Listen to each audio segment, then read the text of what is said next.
Así que lo cuento un poquito a modo de introducción y bueno, si les parece empezamos entonces, ¿no? ¿Tienen los teléfonos a mano? El tema es ciencia y fe. Voy a intentar que usen los teléfonos.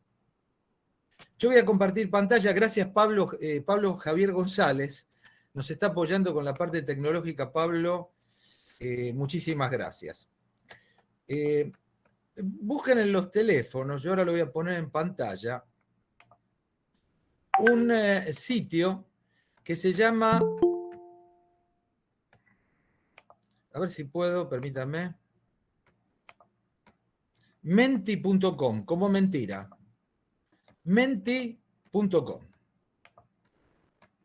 Sin la R y sin la A. ¿Se ve mi pantalla que dice ciencia y fe? ¿La pueden ver? Sí, se ve. Ok, acá van a ver que va a aparecer un código en pantalla, un número. Cuando entren a menti.com les va a pedir un número. El número es, van a ingresar el número que está acá arriba, 4527 5520. 4527 5520, ¿no? Y ahí les aparece una pregunta que dice, ¿qué es para usted la ciencia en relación a la fe? Yo también voy a entrar para ver el tiempo que los demora, y ahí cada uno responde una de las 4 opciones que aparecen, hay que marcarlas, ¿no? Uno tiene que poner, obviamente, enviar, ya tenemos el primero que respondió. Ya vamos con 4. Ok. Parece que todos responden lo mismo aquí. Esto es bueno y tal vez malo, ¿no? Porque hay un solo punto de vista, quizás.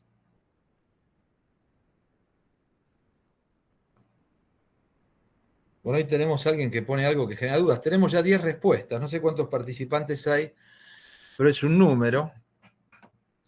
2 ponen allí, ya tenemos 11. Bien, esta es una herramienta muy linda, aparte para usar, muy fácil, 12 opiniones. Menti.com les da muchas opciones por si alguno quiere utilizarlo en alguna ocasión. ¿Alguien sabe de dónde viene el...? Voy a dejar de compartir, a mí me gusta más charlar, solo por momentos comparto. ¿Cuál es el origen de la ciencia? ¿Cómo nace la ciencia o de dónde nace? ¿Y qué tal, Beto? Te mando un abrazo grande desde acá para vos y para Patricia, ¿no? Para tu esposa. Así que, ¿de dónde viene la ciencia? ¿Alguno tiene idea? ¿Cómo surge? ¿Cuándo surge? Está muteado, así que tienen que desmutearse y hablar, sin miedo. No tengan pena de equivocarse, no tengan miedo de equivocarse. En la Edad Media, por ejemplo, ¿había ciencia? Cuando la Biblia habla de ciencia, ¿habla de lo mismo que estamos hablando ahora? ¿Dónde Creo, sí? Esas cosas, a ver. creo en lo personal que la ciencia comienza cuando el hombre comienza de alguna manera a investigar cosas, a hacerse preguntas, a tratar de encontrar respuesta a esas preguntas que se hacen, ¿no? Ok. ¿Alguna otra opinión? Para mí ciencia es conocimiento y el hombre siempre tuvo conocimiento y por ende entiendo que siempre hace ciencia. Bueno, está muy bien esos comentarios, pero como puso Alejandra en el chat, cuando hablamos de ciencia y ciencia moderna, que es la que hoy es la que se usa, ¿no? La ciencia moderna de la que se habla, es un conocimiento sistemático. Es decir, es una forma de conocimiento que de algún modo es puesto a prueba. Hay mucha diferencia entre el conocimiento empírico, que es el que proviene de la experiencia solamente, ¿no? Que el que es puesto a prueba. Voy a usar un ejemplo muy básico. El Sol gira sobre la Tierra o la Tierra gira alrededor del Sol. Si uno mira que el Sol se pone y que el Sol sale, lo primero que uno pensaría es que la Tierra está fija y el Sol se mueve, ¿no? Pero justamente el hecho de tener un pensamiento sistemático y empezar a mirar el resto de los astros y cómo funciona llevaron a personas como Copérnico o Galileo, ¿no? A postular que en realidad es la Tierra la que se mueve y no el Sol, ¿no? Aunque en realidad depende cuál sería el punto fijo realmente de lo que se moviera. Pero es mucho más simple entender el universo si vemos que la Tierra se mueve. Entonces, la ciencia moderna, podemos decir que nace cuando se descubren las primeras leyes naturales. En realidad, no es el mismo concepto de ciencia que tienen los filósofos como Aristóteles, por ejemplo, sino los que aparecen a partir de algunos pensadores previos, ¿no? Como, por ejemplo, Descartes, ¿no? Descartes escribe que tenía dudas, y Hume y otros Kant, ¿no? Que empiezan a pensar esto. Se llega a Newton, que es el primero que describe una ley natural, que empieza a ver que en el universo hay leyes, que está regida por leyes y que le toca al hombre descubrir cuáles son esas leyes, ¿no? No se sabe si realmente él vio caer una manzana, ¿no? Todos, o sea, si realmente la manzana le dio la idea. Sí se sabe que algo cayó, una manzana, parece que eso le llamó la atención, pero él tenía el pensamiento atrás y él dijo, bueno, todo cuerpo sostenido en el aire cae.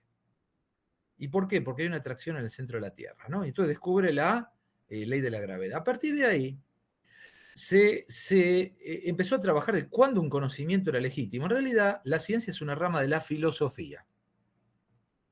Ese es el punto. La filosofía sí está desde que el hombre empieza a plantearse qué es la verdad, qué es el conocimiento, ¿no? La nociología estudia, por ejemplo, parte que tiene que ver con el conocimiento, pero nace ahí lo que se llama una ciencia que se llama, ya estaba de antes, pero empieza a darse forma, se llama epistemología, que estudia cuándo un conocimiento es legítimo, cuándo un conocimiento es válido, ¿no? Esto para contar un poquito de introducción. Si tienen preguntas o comentarios, me lo van haciendo. Esto es una charla, una conversación, no es un curso, no es una capacitación, ¿verdad? Entonces, lo primero que decimos que la ciencia es una rama de la filosofía. Ah, interesante acá las respuestas. Miren, gracias a los que pusieron, tenemos 15 respuestas. Uno puso es una amenaza, dos un complemento, 0 que no tienen relación, y es un tema que vamos a ver, y 2 que algo que genera dudas. La ciencia entonces nace de la filosofía. El hombre se preguntaba acerca de sí mismo, acerca del universo, y la forma de tener conocimiento, cuando se le da una forma sistemática, un orden que se puede poner a prueba los conocimientos, empiezan a conformar la ciencia. Ahora, el segundo punto importante es que la ciencia no estudia lo que no puede entrar por los sentidos.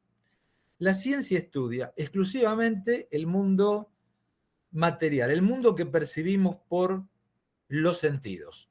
Y este es un concepto clave, porque todo aquello que no puede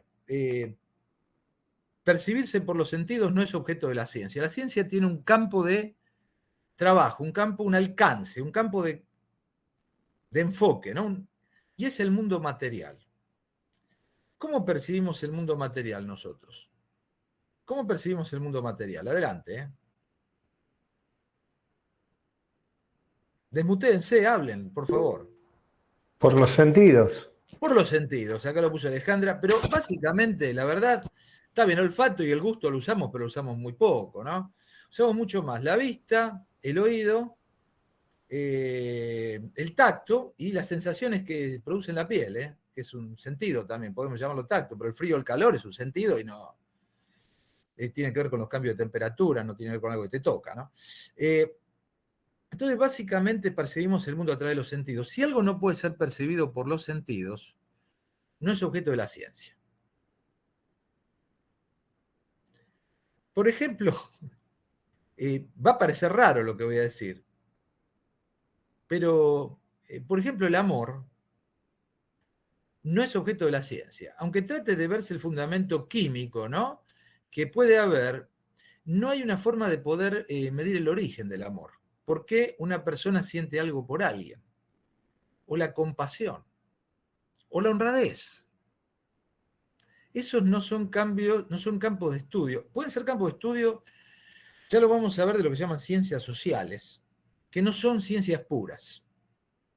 De hecho, para algunos pensadores van a ver que las ciencias sociales son pseudociencias y lo vamos a explicar por qué, ¿no? Uno puede ver comportamientos, pero no las causas de los comportamientos. Muy bien, hasta acá se entendió que la ciencia, entonces si la ciencia estudia el conocimiento,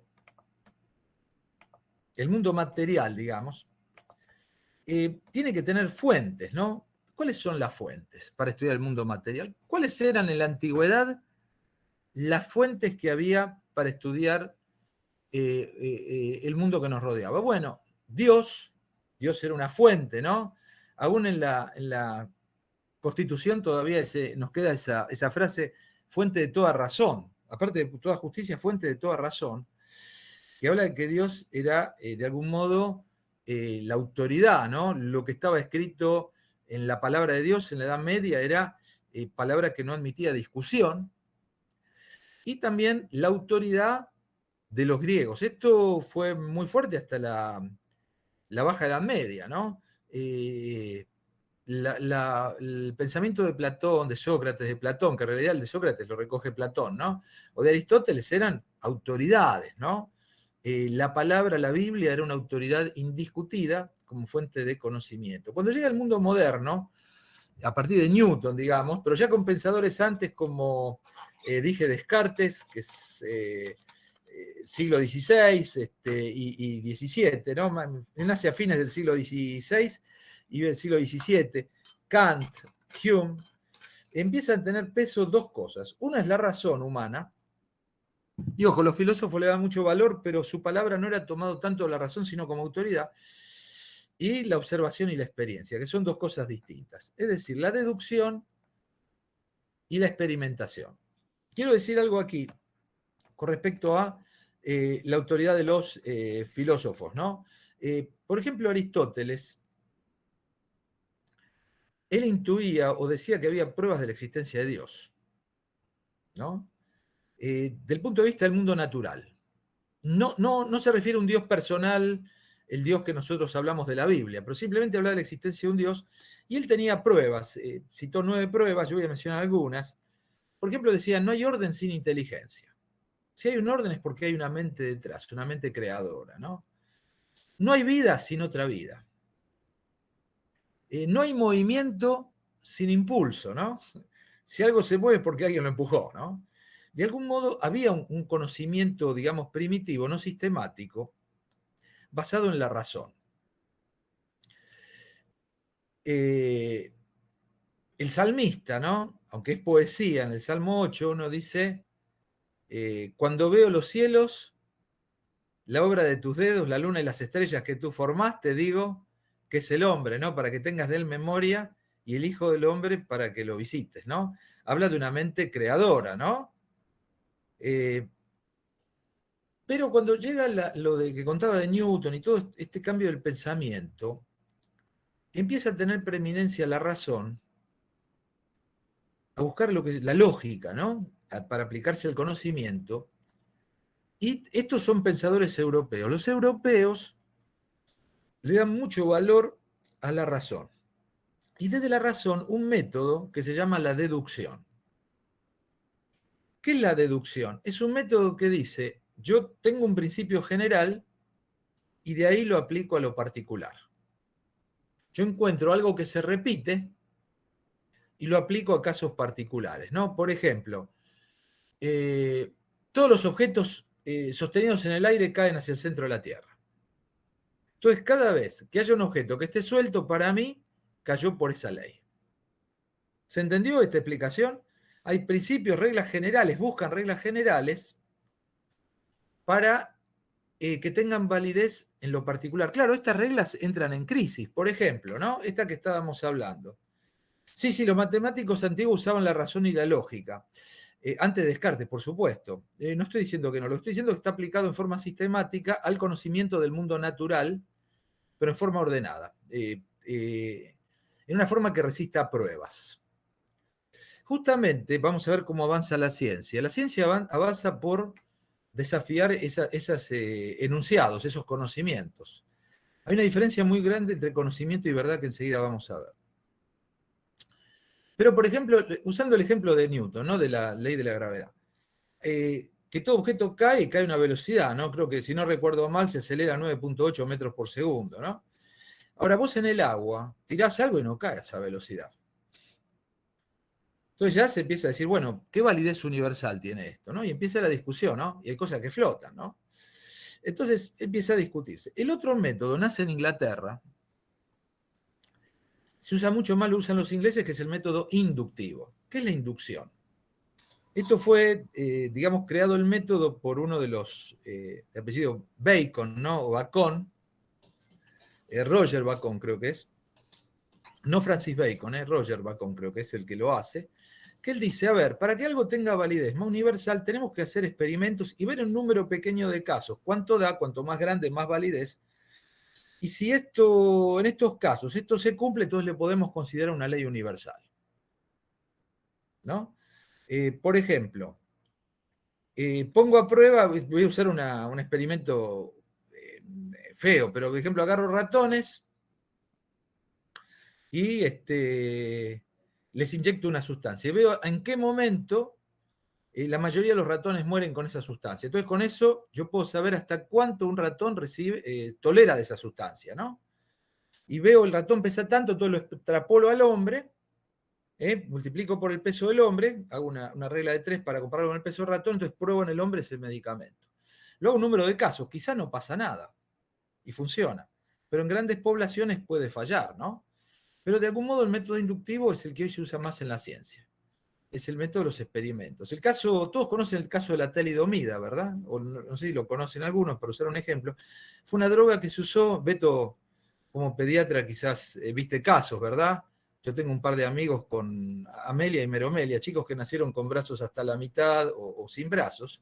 Deben conocer el caso de Nicky Wojcik, ¿no? O de Tony Meléndez, que habrán visto los videos. Es un nicaragüense que vive en Estados Unidos y canta, toca la guitarra con los pies. Se hicieron estudios en grandes poblaciones de ese medicamento en Alemania y no se encontraban que aparecieran estos daños, ¿no? En Estados Unidos hubo un poquito de desconfianza, no permitieron que entrara la droga. Claro, cuando se usó en grandes poblaciones, empezaron a aparecer estos casos, incluso en Argentina, ¿no? Entonces, el método inductivo parte de una cantidad de pequeños casos, de un número de casos que se hace, cuanto más grande mejor, y de ahí se trata de extraer un conocimiento que pueda aplicarse a la totalidad del universo, ¿no? De las personas que tienen eso. ¿Se entendió el método inductivo y el deductivo o fui un poquito rápido? Voy a usar el ejemplo de los medicamentos, cómo se investigan, ¿no?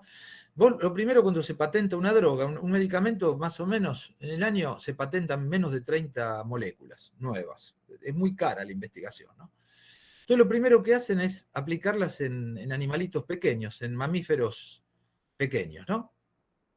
Y ver cómo el cuerpo reacciona. Después, en un mamífero más grande. ¿Qué se prueba en esos grupos? Que no produzcan cáncer, que no produzcan mutaciones genéticas, que no alteren el embarazo de esas especies. Una vez que eso se llama fase 0, ¿no? Pero un número relativamente pequeño de casos. Después se pasan a voluntarios sanos. Y los hospitalizan, les empiezan a utilizar esas drogas. Muchas veces son los investigadores, otras veces gente a la cual se le paga, y empiezan a ver que no produzca daños. Después ya se llega a pequeñas poblaciones de enfermos, ¿no? La de fase 0 en animales, fase 1 en voluntarios sanos, fase 2 es en pequeñas poblaciones de enfermos, se hacen las pruebas. Si no se ven daños, se pasa a poblaciones, grandes poblaciones de enfermos, 3.000, 4.000 personas, que es la fase 3. Y una vez que ahí no hay problemas graves, se lanza al mercado. Pero a veces aparecen cosas, ¿no? Aparecen después. Ese es el método inductivo. Bien. Sigo compartiendo. Porque primero tenemos que plantear el tema antes de discutirlo, tenemos que entender de qué estamos hablando cuando hablamos de ciencia. Perdón, acá. ¿Qué tipo de ciencias hay? Hay ciencias duras y ciencias blandas. Las ciencias duras son las que tienen un método riguroso,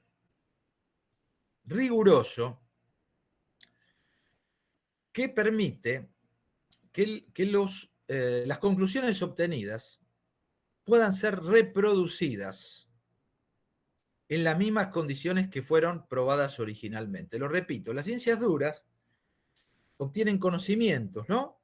Cuyas conclusiones deben ser reproducibles, bajo las mismas condiciones y proveer los mismos resultados. ¿Cuáles son las ciencias duras? La biología, la química, la física, la geología, la astronomía, la medicina, ¿no? Por hablar de algunas.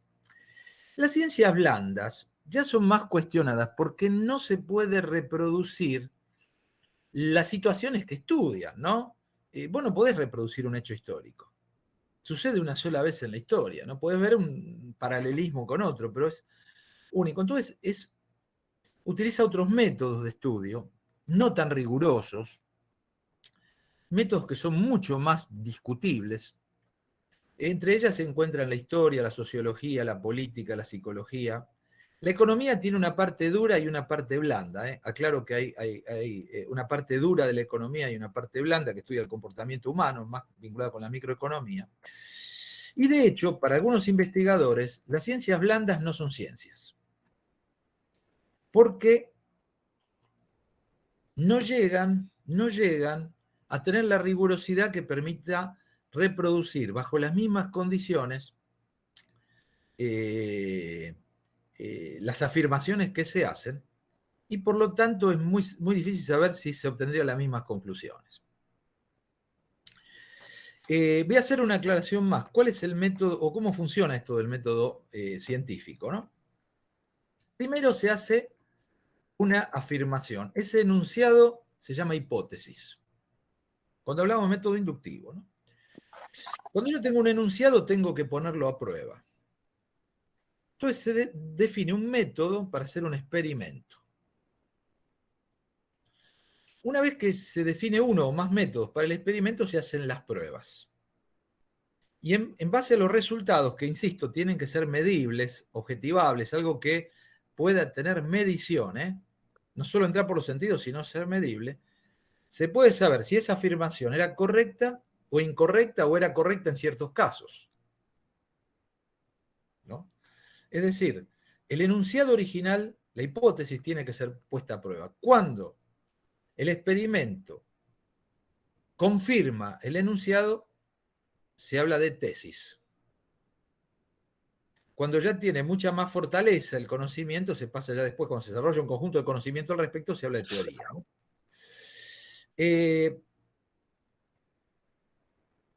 ¿Hasta acá alguna pregunta? ¿Vamos bien? Yo no sé si vamos bien, si les resulta interesante. Yo quiero explicar primero de qué hablamos para después hablar de ciencia y fe, pero tenemos que saber de qué estamos hablando. La genética, perdón. Sí, Daniel, dale.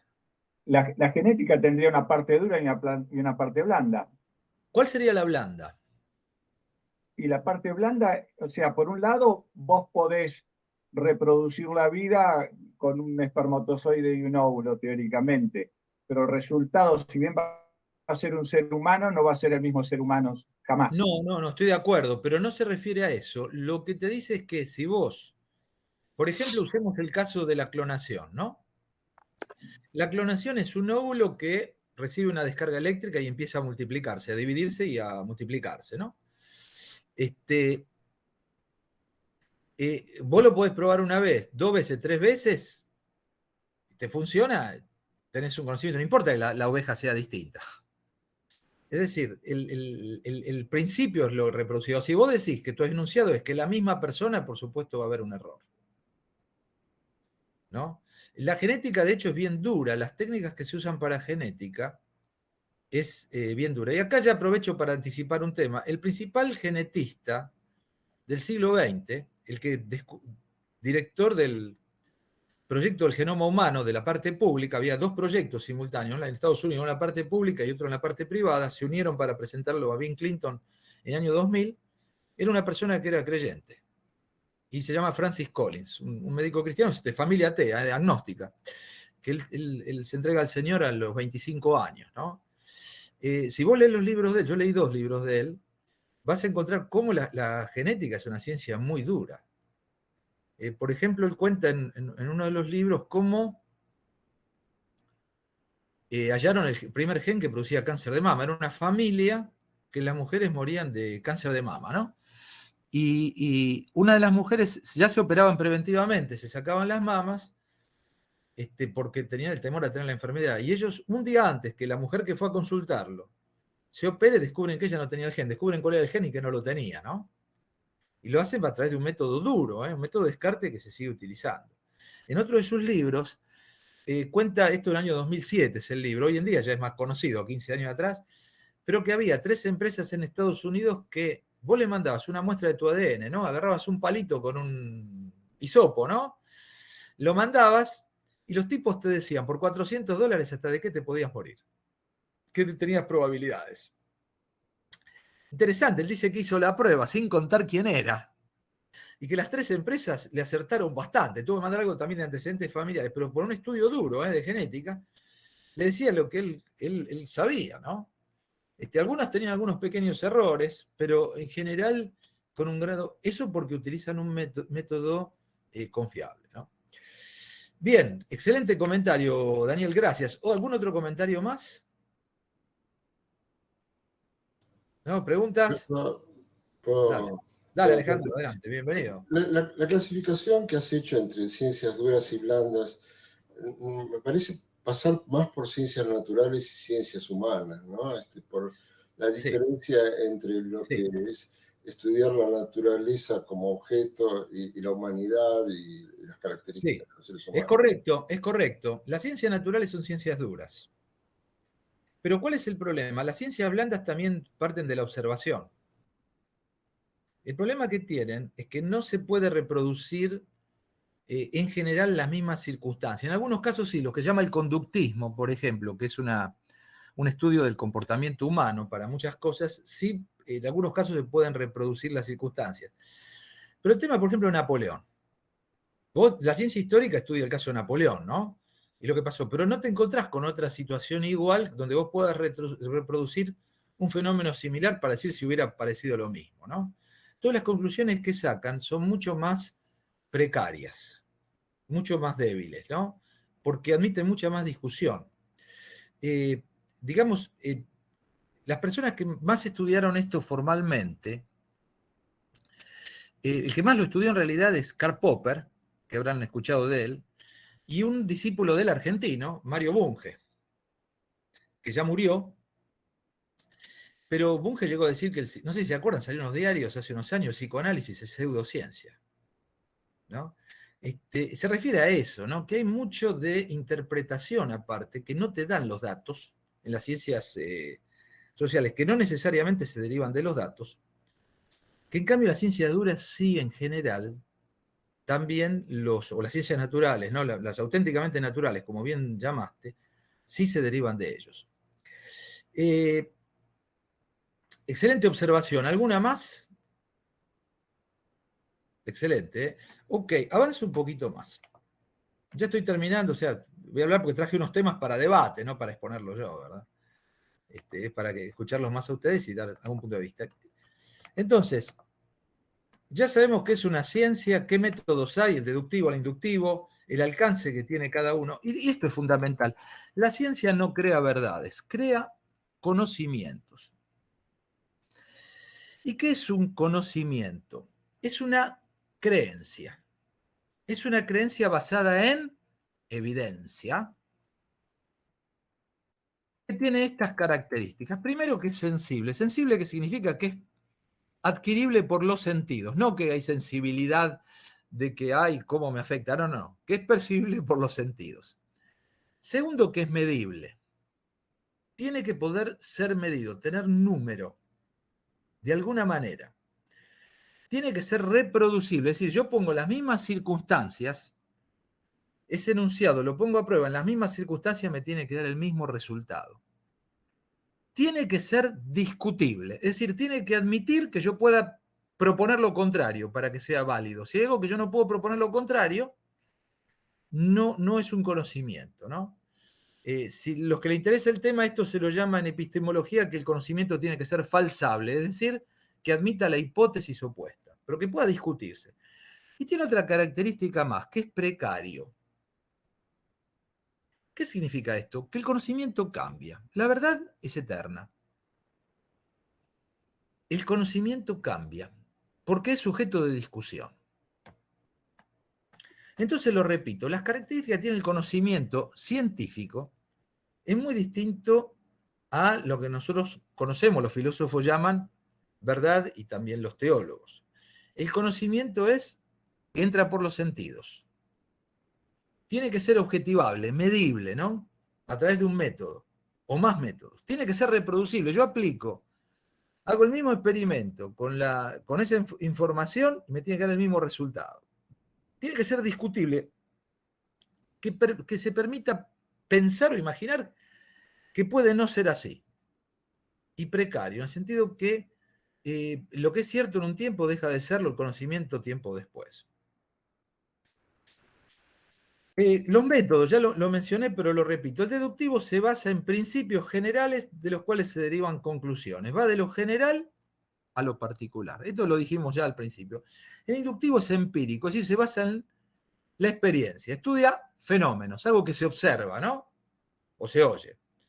Va de lo particular a lo general. Hay una observación, se formula un enunciado que se llama hipótesis, se pone a prueba y en base a eso se saca la tesis.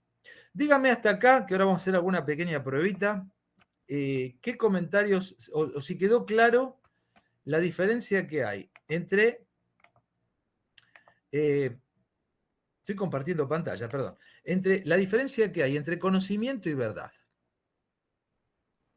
¿Quedó clara?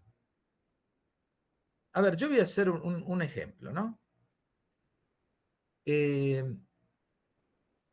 Yo no, por ejemplo, decir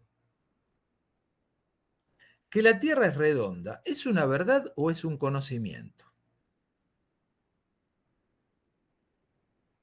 No se escucha, ¿eh? Mutense. Ambos. No, Conocimiento. es un conocimiento. ¿Vos cómo sabés que la Tierra es redonda? Por los sentidos, ¿verdad? De algún modo. Ahora, vos no la ves. Tuviste que ver fotos o pensarlo, viste lo del sol que se movió y mirás el cielo y comparás, eso te da una idea. De hecho, hasta la Edad Media se pensaba que la Tierra se apoyaba sobre unas tortugas y era plana. Todavía están los terraplanistas hoy, ¿no? Alfio Basile es terraplanista. Me causó gracia cuando lo leí. Debo corregir. Me corrigió, bueno, pero estuvo divertido cuando lo dijo. ¿Eh? Ya a mí me causó gracia, me dijo, debe ser, ¿viste? Tan divertido como es él, ¿no? No es cierto que en la Edad Media se creía siempre que Bueno, la Tierra algunos era creían plana. eso. Después Adelante, tenían adelante. claro, pero si se había medido el radio de la Tierra ya en la época antigua. Había discusión, porque mira, la gente que creía en la teología muchas veces pensaba que la Tierra era el centro de todo y tenía posturas bastante raras sobre eso. Yo, la verdad que a veces uno... Voy a usar cosas que les va a costar entender. Por ejemplo, voy a terminar con esto de la Tierra. Vos te das cuenta, quiero terminar porque es un conocimiento. Entra por los sentidos. Ok. ¿Es medible que la Tierra es redonda? Bueno, tenés que tomar fotografías, medir, qué sé yo. ¿Podés ponerlo a prueba? Sí, porque de algún modo tomás todas las fotos y te da más o menos que es redondo, todas las mediciones que se toman antes se medía de otro modo, ¿no? Hasta por la luz, por el cielo. Ok. ¿Admite discusión? Sí, porque vos podés decir la Tierra no es redonda. Tú ahí entra la discusión y te demostrás con evidencia que es redonda. ¿Eh? Ahora, puede ser que alguien venga un día y diga no, porque en los polos está achatada. Tú no es exactamente redonda. Y empieza otro debate, ¿no? Por ejemplo, yo no sé si saben, pero más o menos hasta el siglo XVIII, o sea, los 1700, se creía que las cosas no explotaban porque tenían adentro un elemento que se llamaba flogisto. Una cosa de lo más rara, ¿no? Yo, si no lo hubiera leído, no lo hubiera creído. Se creía que las cosas no explotaban porque tenían un elemento. Y había un método que habían inventado para demostrarlo. También pensaban, en un tiempo se pensó que la electricidad se podía vender en botellas. Se llamaba la pila de Volta eso. Y habían creado métodos para eso. Es un tema que ahora lo vamos a ver enseguida. Que a veces los científicos parten a veces de las conclusiones o buscan métodos, ¿no? Que favorezcan sus opiniones previas. Y si no se pone en discusión seriamente, no hay libertad de pensamiento, se terminan con creencias falsas. Voy a hacer un pequeño experimento, no experimento, les voy a mostrar un video. Quiero que cuenten la cantidad de pases que se hacen los jugadores de camiseta blanca. ¿Está bien? Los jugadores de camiseta blanca. Van a ver que no todo el mundo dice el mismo número en general. Quiero ver eso, ¿no? Ahí va. Solo la cantidad de pases que se hacen los jugadores de camiseta blanca.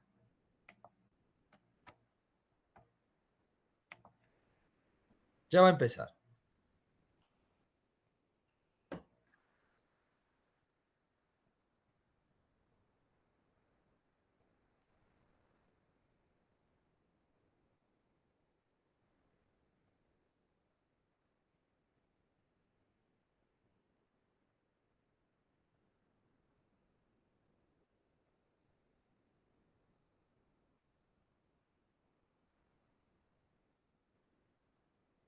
Listo. Bueno, paremos aquí. Por un momento, nada más. ¿Cuántos pases contaron? 13. 13, 12. 12, 8. 9. Acá decimos 12 y 14. ok. Ahora, más importante, hay 14 pases, pero más importante, ¿quiénes vieron un gorila? No, yo no. Yo lo he visto decenas de veces. Esta mañana lo pasé, tuve que dar un curso y lo pasé y no lo vi, ¿viste? Mirá que lo conozco bien. No lo vi, recién tampoco lo vi. Estaba contando los pases. ¿Quiénes vieron un gorila de ustedes? Hay gente que lo ve siempre. ¿Vos lo viste, Fernando? Bien. ¿Quién más lo vio? No, yo no. ¿No? Ok. Fíjense que había un gorila ahí. ¿Cómo? Es más, uno de Sí, los acá chicos de somos blanco. un grupo grande y algunos lo vieron y otros no. Ok, excelente. Bueno, miren lo voy a mostrar ahora para que se vea el gorila, ¿no?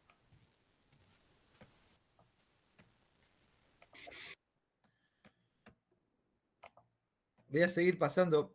Ahí sigue el video, a ver. No, ahí lo voy a adelantar. Efectivamente son 14 pases, eso sí. Pero miren. No sé si se escucha el audio, pero es muy poquito el audio que tiene, es mínimo. Así que lo importante es que vean el gorila. Ahí viene. ¿Lo ven que entra por la derecha? Ahí entra.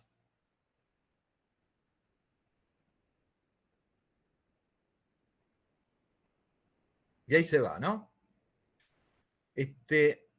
¿Por qué no lo vimos? ¿Quién me puede decir por qué no lo vimos? Estábamos concentrados en pensar cuántas pases había. Claro, entonces si alguien nos pregunta, están haciendo un experimento, si había o no había un gorila, las opiniones van a ser diferentes. Todo depende no de lo que está pasando, sino del observador. ¿Se entiende, no? ¿Qué tema pasa por quién está midiendo, quién está observando? Hubo un filósofo de la ciencia muy importante que se llamó Kuhn, Thomas Kuhn. Era un norteamericano de origen alemán que en 1962 publicó un libro muy interesante que se llama La estructura de las revoluciones científicas. Este libro es un libro bastante pesado de leer, bastante técnico, aburrido, pero cuenta cosas muy interesantes. Y la conclusión más importante que saca es que los investigadores muchas veces no ven las observaciones que contradicen sus hipótesis. Es decir, cuando es un experimento, no ven aquellos resultados que contradicen sus expectativas, esos enunciados que hicieron al principio. ¿Y a qué lo atribuye él? No que haya mala intención de manipular datos, no los ven, como no vimos el gorila, ¿no? Él lo llama a que se debe a los paradigmas.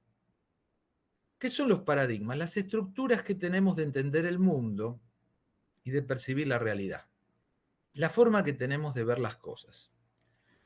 Todos de algún modo tenemos paradigmas, prejuicios, que operan como estructuras de pensamiento. Y eso afecta mucho. Él dice que la ciencia no avanza más rápido por los paradigmas. Cambiar un paradigma cuesta mucho. Tiene que haber una crisis muy grande para que algo que se cree por cierto se ponga en duda y se plantee una nueva verdad, un nuevo conocimiento, perdón. Por eso a Galileo ¿no? Lo hicieron abjurar de su teoría, ¿no?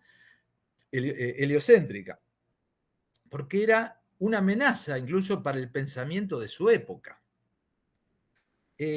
Cambiar, por ejemplo, una vez leí un libro, no recuerdo el título, de unos, creo que fue en Italia, que había una peste y agarraron unos tipos porque pintaban los marcos, los dinteles de las puertas con unas pastas, con unas sustancias, acusándolos que ellos habían producido la peste. Los torturan y los matan, es un caso real. Y en realidad la peste no tenía nada que ver, pero para ese mundo o ese pensamiento siempre había un culpable de lo que pasaba, ¿no? Cómo se eliminaban las brujas, ¿no? Como eran culpables de los males que quizás tenían un origen químico, ¿no? Una bacteria, ¿no? Y se busca un chivo expiatorio para las pestes en la antigüedad, ¿no? Entonces, de algún modo, esto de los paradigmas aportó mucho al conocimiento de la ciencia y a darnos cuenta que el conocimiento es precario, ¿no? Es más, esto se lo llevaron a los ambientes de negocios. No sé si saben, hay una película muy buena de Joel Baker que se llama Paradigma. Por ejemplo, él muestra el caso de... esto es anecdótico, no es de ciencia, pero el caso de los relojes suizos, ¿no? Suiza hasta 1965 tenía el 80% del mercado, ¿no? De los relojes, 60% del mercado de los relojes mundiales. Y alguien viene y le muestra el reloj de cuarzo. Y ellos dicen, no sirve, ¿no? Nosotros tenemos un siglo de relojería. ¿Qué va a funcionar esto? En 1966 o 67 se hace una exposición de relojes en Suiza mismo, pasa Casio de Japón, pasa Texas Instruments, compran los derechos y 2 años después la industria relojera de Suiza tiene que echar el 80% del personal. Hoy Japón es el que domina el negocio de los relojes, ¿no? Ahora, ¿por qué no vieron al reloj de cuarzo como algo? Por sus paradigmas. En la misma película hay una escena que es grandiosa, ¿no? Que va contando este consultor y dice que por una carretera va manejando un muchacho un auto descapotable, le encantaba ir siempre por lugares nuevos, lucir su auto, y pasa una mujer en una curva y casi lo choca. Y le grita, cerdo, ¿no? Y él le contesta, vaca, contento de contestarlo. Da la vuelta y choca contra un cerdo. Para él era un insulto lo que le decían. Y la mujer le estaba avisando que había algo en el camino que iba a chocar, ¿no? El paradigma de él, la única forma que entendía cerdo era que lo estaban insultando, no que le estaban advirtiendo. De hecho, en la Biblia encontramos muchos paradigmas. Cuando a Jesús en Juan 8 le dicen, ¿quién pecó, este o sus padres? ¿No? Ahí tenés un paradigma típico. Jesús le dice, no pecó ni este ni su padre, ¿no? Y hay montones de ejemplos, ¿eh? No se lavaron las manos, ¿no? Jesús le dice, mirá, todos los alimentos son puros, o no respetan el día de reposo. Jesús le dice, ojo, muchachos, el día de reposo fue hecho para el hombre, no el hombre para el día de reposo, ¿no? Hay muchísimos... Bueno, en la ciencia, volviendo al campo de la ciencia, darnos cuenta de esto, los que hemos hecho ciencia, yo trabajé un poquito en investigación, lo llamo investigación clínica en el hospital, te abre mucho la cabeza, porque te das cuenta que las conclusiones que a veces sacás y tienen un valor relativo, ¿no? Y de pronto puede aparecer algo que contradiga lo que vos decís. Uso un ejemplo, Carlos. ¿Vos conociste el Diondel? No. La flecainida de Reumers. No. Sí, sí. No llegaste a conocer. Bueno, era un medicamento que se usaba para las arritmias cardíacas. Sí. Se descubrió, trabajo después, que ya te doy la palabra, Fernando está pidiendo la palabra, ya te doy, pero que tiempo después se descubrió que pacientes que tenían infarto y esa arritmia le daban el Diondel se morían más que los que no lo recibían. Y hubo que retirarlo del mercado, ¿no? Como a veces lo que sirve en un momento deja de servir en otro. Fernando, pediste la palabra. Sí, no, lo que te quería decir que yo estoy tomando la flecainida. Sí, ahora se encontró un nuevo uso, sí, sí. Sí, me sacaron la miodarona porque perjudicaba la arteria, la hormona tiroides. La tiroides, ¿verdad? Claro. Sí. Y me pusieron la flecainida. Sí, ahora se volvió a utilizar, pero van a ver estos cambios, ¿no? Ustedes conocen la droga el día después, famosa, se armó tanto lío en Argentina. ¿Cómo se llama? El misoprostol. ¿Ustedes saben para qué me lo presentaron a mí? Era un antiulceroso. Un antiulceroso. Y descubrieron que era abortivo, entonces por eso lo venden ahí, ¿no? A veces, y dejó de servir, no era buen antiulceroso. Le encontraron otro uso, ¿no? Entonces, con esto lo que quiero decir es que a veces hay muchos prejuicios. La ciencia no puede crear verdades. Porque algo que se puede enunciar como una verdad al día siguiente deja de serlo. Justamente lo que permite el avance de la ciencia es la discusión, la precariedad de los conocimientos. Si no, no habría. El error. El error es lo que produce aprendizaje. La ciencia avanza por los errores, porque se empieza a dictar. De hecho, hay un tercer estudioso del conocimiento, epistemólogo, que él dice que la forma de crecimiento de la ciencia es caótica, totalmente. No sistemática, que es caótica. ¿Por qué? Porque no llega el conocimiento a todos lados en la misma medida y con la misma velocidad, ¿no? Y lo que de un lado funciona a un lado, el otro de otro modo, ¿no? Así que el tema del conocimiento hay que entenderlo como algo... La gente cree que la ciencia es una verdad. Y el conocimiento es muy diferente a la verdad. Al contrario, ¿no? Es muy vulnerable. Y su precariedad tendría que darnos humildad, no soberbia. Cuando nosotros empezamos a hablar que la ciencia explica todo, se cae en lo que se llama cientificismo, que es muy distinto a la ciencia. Considera la ciencia como una disciplina capaz de explicar todas las cosas y excede lo que es la ciencia, ¿no? Lo mismo sería, por ejemplo, el psicologismo, ¿no? Cuando se trata de explicar todo por la psicología, excede el campo de la psicología, ¿no? Y es producto de la creencia en las personas de que las ciencias crean verdad, las ciencias crean conocimiento, y el conocimiento es totalmente precario. Por supuesto, hay conocimientos que perduran, ¿no? Son puestos a prueba, pero siempre pueden llegar a ser contradichos. Ok, voy terminando.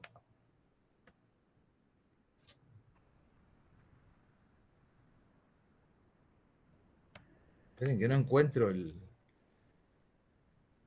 la presentación, un segundito.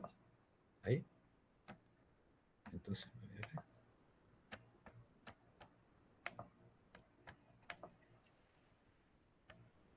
ay, perdón. Ahí está. Con la prueba lo vimos que no todos vemos lo mismo, ¿no? Pero ¿qué son los paradigmas? Concepciones científicas universalmente reconocidas que durante cierto tiempo proporcionan modelos para abordar los problemas y proponer soluciones. En realidad lo que dan son explicaciones, pero que pueden cambiar, ¿no? Son estructuras de pensamiento que actúan como filtros para interpretar la realidad. Ahora, ¿qué es la fe? La fe tiene que ver con creencias que van más allá de lo material, ¿no? Fuera del territorio de la ciencia. Tiene que ver con la aventura de encontrar la verdad, de encontrar el sentido de la vida, de encontrar el propósito. Tiene que ver también con la conciencia del bien y del mal, que no existe en la naturaleza, existe en la mente humana solamente, ¿no? De hecho, Francis Collins, uno de los, digamos, director del proyecto del genoma humano, él dice que uno de los motivos por el cual se entregó al Señor fue descubrir que había una conciencia del bien y del mal y que él no lo podía explicar con la ciencia, ¿no? También C.S. Lewis, ¿no? En este gran escritor inglés, fue uno de los temas que más le influyó. Buscar una explicación a la existencia, la necesidad de perdón, entender quién es el prójimo, ¿no? Son cosas que tienen que ver con la fe, que no tienen que ver con la ciencia. Se estudia quién es el prójimo. ¿Cuál es si acaso soy yo guarda de mi hermano, ¿no? O el valor de la misericordia, de la compasión. Son temas que van mucho más allá de lo material. Y termino con 5 puntos, que acá los traigo si quieren para discutirlos, donde entran en conflicto muchas veces la ciencia con la fe. Que existe un abordaje desde la ciencia que es diferente que el de la fe. Uno es la creación del universo, otro es la creación del hombre, otro la resurrección de Jesús. Son los 3 para mí principales. Después estaría los milagros y otro la experiencia religiosa. Para que, si a ustedes les parece, poder ver estos temas, discutir un poco entre nosotros nuestra opinión, nuestro abordaje a estos temas que muchas veces se dan en discusión en ámbitos como universitarios o sociedades científicas o ámbitos culturales, ¿no? Donde para muchas personas la ciencia sí aparece como una amenaza. Así que hasta acá mi presentación y ahora dejo abierto para los puntos de vista de ustedes y estos temas, si les parece bien.